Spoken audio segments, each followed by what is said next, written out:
आप देख रहे हैं सिड्स इंडिया न्यूज, आवाज भुजनुत। हमारे बीच उपस्थित है मान्यवर महेंद्र मंडल जी। हम अनुरोध करते हैं कि वे परिस्थिति को देखते हुए स्वयं समय का निर्धारण करेंगे।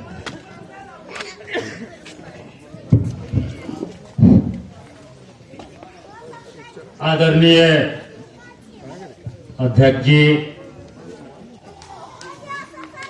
संचालक महोदय तथा सभा दीर्घा में उपस्थित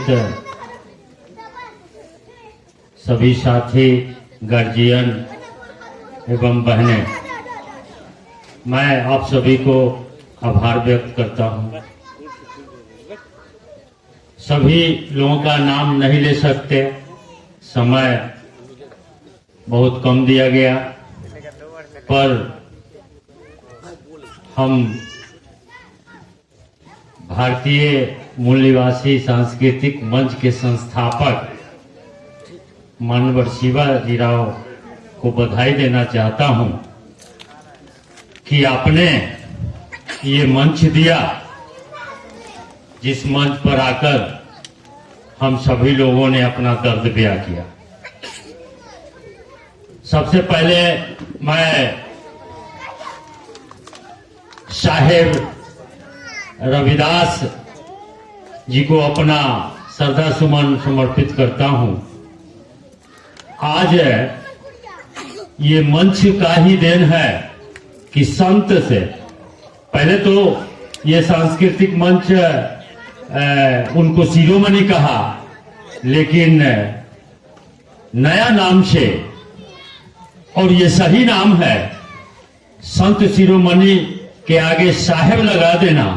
साहेब का अर्थ होता है कि हजारों हजारों के बीच में अकेला चलना, उसे साहेब कहते हैं।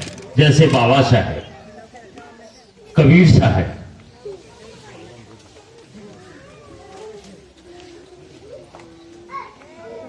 संत साहेब रविदास जी संत नहीं थे, वो मूल निवासी समाज के सिपाही थे। वो अपने समाज के बीच ब्राह्मणवादी व्यवस्था से निपटने के लिए आंदोलन चलाया। झूठ फरेब पाखंड से निपटारा पाने के लिए, छुटकारा पाने के लिए उन्होंने एक मुहिम चलाया। हमें बहुत सारे महापुरुष हुए हमारे बीच, जिन्होंने मनुवादी के खिलाफ अपना मुहिम चलाया, जिसमें साहेब रविदास ने सबसे ज्यादा मुहिम चलाया।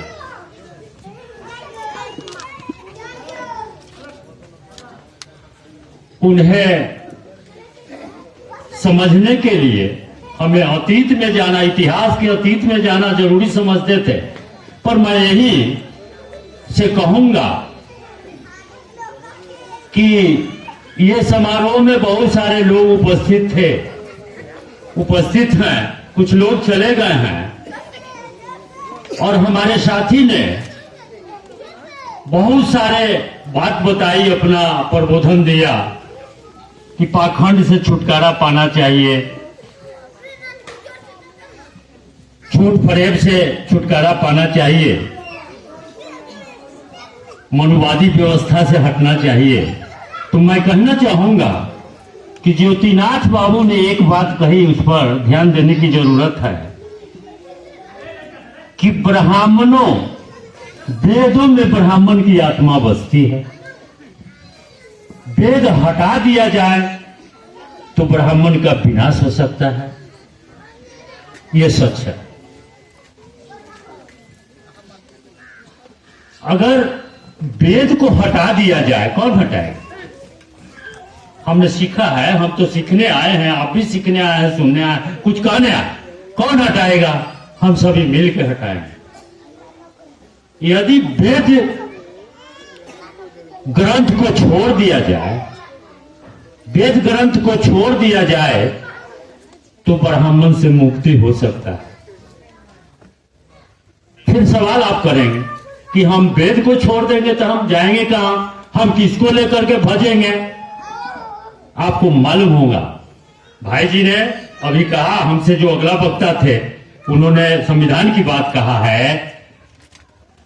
इस देश को चलाने के लिए, हमें आगे बढ़ने के लिए बाबा साहेब भीमराव अंबेडकर ने भारतीय संविधान दिया। भारत के संविधान को पढ़ें। ग्रंथ को खत्म करने के लिए, ग्रंथ खत्म कर देंगे तो आप सवाल करेंगे कि हम तो पूज रहे थे, हम मंदिर में जाते थे, पत्थर पूजते थे, हमारे घर में देवता है उसको पूजते थे, इससे हमारा विकास होता था, हमारा खेती होता था, बेटा पढ़ता था, बेटा जज कलेक्टर बनता था। आपके माइंड में ये घूरता, अभी ये घूम रहा, हम कहते हैं कि इसको छोड़ दें। आप सवाल करेंगे हमसे कि जब हम छोड़ देंगे तो क्या पढ़ेंगे, किसके माध्यम से चलेंगे? तो उसके लिए भारत का संविधान, भारत के संविधान में अनुच्छेद 12 से लेकर 35 तक हम लोगों को बुनियादी अधिकार मिला। बड़ा अच्छा किया भाई जी ने, आगे संविधान की बात कुछ कह दिया है। मैं चाहता था कि संविधान की भी बात हो। आखिर हम आए हैं तो हम अपने में सुधार के लिए आए हैं, हमारी सुधार हो, हमारा विकास हो, हम अपने महापुरुषों के विचारधारा को लेकर के चले, तो इसके लिए हमको संविधान अपनाना होगा। आज हमारे परिवार के लोग, हमारे गांव के लोग, हमारे समाज के लोग उनके ग्रंथ और काव्य वेद को लाल कपड़ा में लपेट करके महीना में एक बार अगरबत्ती जला करके बक्सा में रखते हैं। लेकिन आप लोग जितने उपस्थिति है, हाथ उठा करके बताइए कि किन के घर में संविधान है? आधी आधी, आधी ही नहीं, 60-40, 100 में 60 लोगों के पास नहीं है, 40 लोगों के पास है। आप लोग संविधान पढ़ें। संविधान के हमारे विकास की बात है संविधान में। जब बाबा साहेब, बड़ा संक्षेप कर रहा हूं, संक्षेप में पूरा नहीं होता, बात अपनी पूरा नहीं हो सकता है। बाबा साहेब ऐसे जब संविधान 1952 में लागू हुआ, चुनाव भी हुआ, तो उसके पहले अंतरिम प्रधानमंत्री जवाहरलाल बने थे। उसके बाद फिर जवाहरलाल चुनाव से बने, तो संविधान से हट करके देखिए हमारे साथ है, कहां गद्दारी हो रहा है, कहां से सौतेला व्यवहार कर रहे हैं। देश की आधी आबादी ओबीसी है, पिछड़ी जाति। बाबा साहेब ने 6743 जात को 3 जगह रख दिया हम लोगों में। तो 1931 के सेंसस से पता चला कि भारत में ओबीसी की माने जनसंख्या आधी, बाकी मिला के हमको 85% 1931 में ये समझा गया। तो आधी आबादी के चलते पंडित नेहरू ने संविधान से हट के कॉलेजियम सिस्टम लगा के, कॉलेजियम सिस्टम का मतलब होता है 4 जजों की एक कमेटी जो चुनेगा जो सुप्रीम कोर्ट का जज होगा। तो संविधान में बात नहीं है। सबसे पहले इसके लिए हम लोगों को लड़ाई करनी चाहिए। पहले आज सुप्रीम कोर्ट की ही फैसला सर्वमान है, कभी भी सर्वमान था। आज सुप्रीम कोर्ट के फैसला से हम लोग सहमत नहीं है, ये जानकारी हम लोग आपस में रखें। इसे छोड़ता हूं। बाबा साहब जब संविधान लिख रहे थे तो उनको बहुत तंग किया जाता था कि अंबेडकर ये आर्टिकल्स नहीं लिखो, वो नहीं लिखो, ये नहीं लिखो, जो हमारी सुरक्षा की बात लिख रहे थे। बाबा साहब दिमाग लगाया और संविधान के बीच 368 अनुच्छेद डाल दिए। 368 अनुच्छेद संविधान संशोधन का क्यों डाला? संविधान संशोधन क्यों डाला? बाबा साहेब जानते थे कि हम संविधान के बीच चुनाव पर नाली लावेंगे, उसका आर्टिकल्स 324 डालेंगे, तो चुनाव से जो चुने जाएंगे सरकार बनेंगे, तो जिसकी जनसंख्या होगी वो सरकार बना लेगी।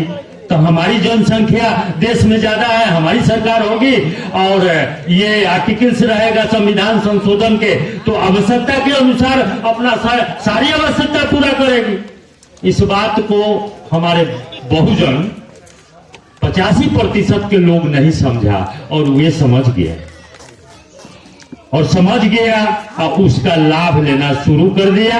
कैसे?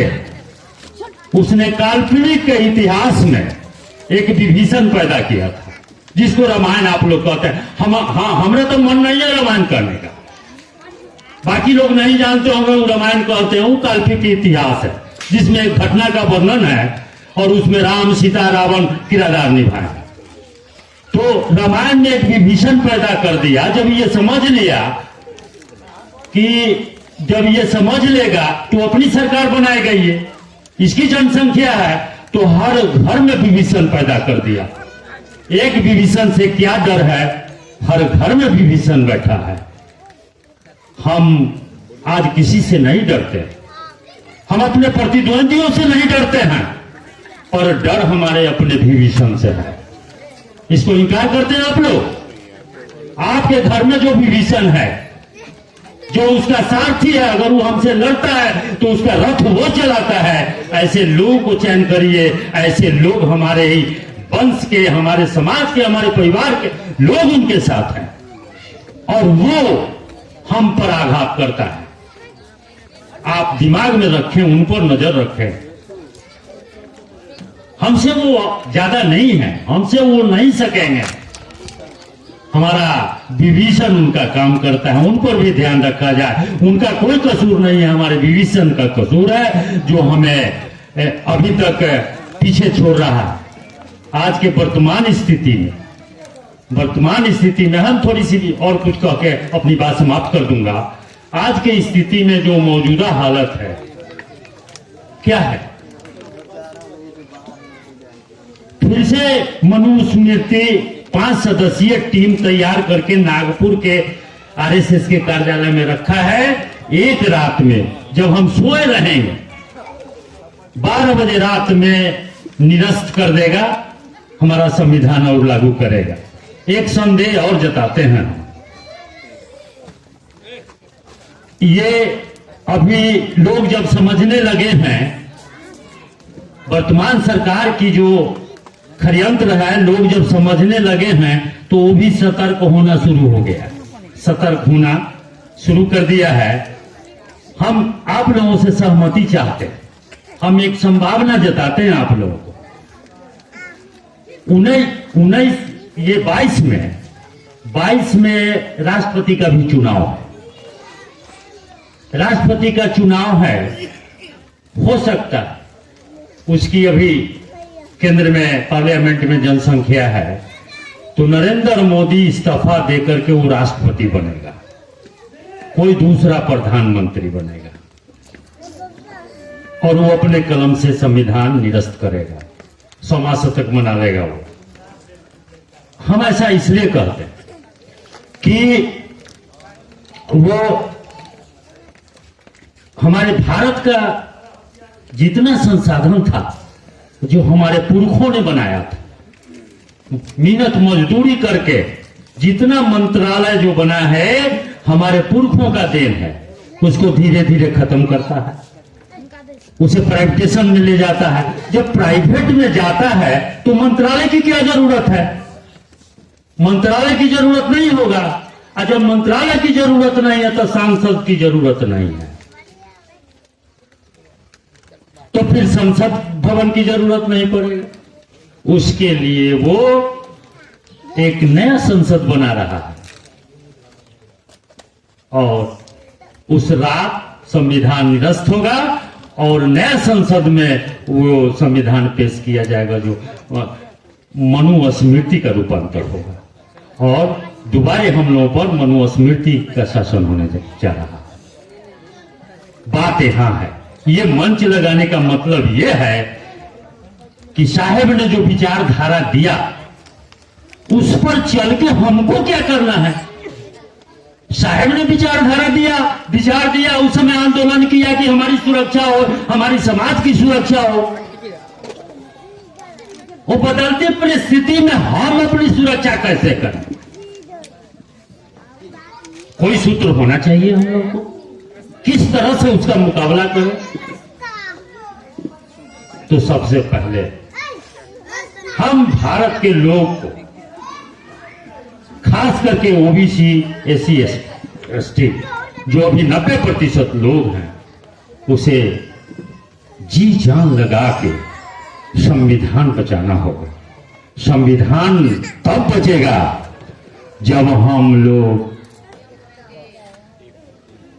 संविधान का जो प्रियम्बल है, प्रस्तावना है, समता, एकता, स्वतंत्रता, भाईचारा, उसको जब तक कायम नहीं करेंगे संभव नहीं है वो हम पर शासन करेगा और रुद्र रूप से शासन करेगा। ये हम लोगों को मान के चलेंगे, ऐसा ही करने वाला है वो, उसको मालूम होता है। हम उसके खिलाफ में यहां मंच लगाए हैं, हमसे अधिक समझता है, समझने लगा, इसीलिए लोग को गुमराह करता है, इसीलिए गुमराह करता है। आप सुना होगा महिला ब्रिगेडियर, कस के आपके बिहार में, अन्य राज्यों में चला था महिला ब्रिगेडियर। उसको समझ में आ गया कि महिला की क्रांति बर्दाश्त नहीं होगा, तो उसने शिव चर्चा, हमारे पंछी भाई ने जो कहा उसमें एक लाइन में जोड़ देता, वो महिला ब्रिगेडियर को समाप्त करने के लिए, हालांकि वो ऐसे भी समाप्त कर देता, उसका चेयरमैन जो था, पहले उसका चेयरमैन ब्राह्मण नहीं था, लेकिन बाद में घुस गया वो और चेयरमैन बन गया। तो उसने एक महिला लोग जानती हैं, आप लोग जानते हैं, जिसको हरिंदर भैया कहते हैं। हरिंदर भैया वो पहले झारखंड में सचिव हुआ करता था, सचिव हुआ करता था झारखंड में। और नीलम दीदी जिसको कहते हैं, वो उसका साली या सौरव, ये दोनों मिलकर के ये षड्यंत्र किया और अपना खर्च से हर जगह मंच लगवाया, शिव चर्चा का मंच लगवाया और मंच चलवाया। आज महसूस करते हैं आप लोग, मन से कहिए तो, हमारी बहनें लोग बैठी हैं, ये कहें तो कि हमारे परिवार का लोग वो हरेंद्र पांडे के यहाँ जाएगा तो बैठने के लिए कहेगा, वो नीलम दीदी पानी लेके आएंगी ये दीदी लोगों के लिए। ऐसा है संभव? अगर ऐसा संभव है तो ये लोग हाथ उठा के बतावे कि हाँ संभव है, तो हम ये बात वापिस ले लेते हैं। हाँ नहीं आएगी ना, इसलिए कि हम लोग को जूता चप्पल रखे हुए हैं हम लोग के लिए। अब मारेगा, संविधान जब बदलेगा ना तो हमको मारेगा, और सबसे पहले हम लोग शहीद होएंगे। इसलिए अरे कहना कुछ और था, संविधान की बात और कहनी थी, इसी शब्दों के साथ ही पुनः मैं साहेब को फिर से श्रद्धा सुमन करता हूँ। जय मूल्यवासी, जय भारत। बहुत बहुत आभार मंडल जी, आपने हमारे माँ बहनों की आंखें खोल दी। अब बताइए, नीलम देवी जो रटते हैं, उनके दरवाजे पर जाएंगी आप लोग, एक गिलास पानी लेकर के आएंगे, अब तो एहसास हो गया होगा आप लोगों को। और बाबा साहब अम्बेडकर ने क्या दिया, जिसके बदौलत हम लोग आज इस स्थिति में हैं। एक समय था कि रोड पर खुलेआम नहीं चल सकते थे, कमर में झाड़ू बांधा रहता था और गले में मटका लटका रहता था। बाबा साहब ने मटका और झाड़ू को हटा दिया संविधान के बदौलत।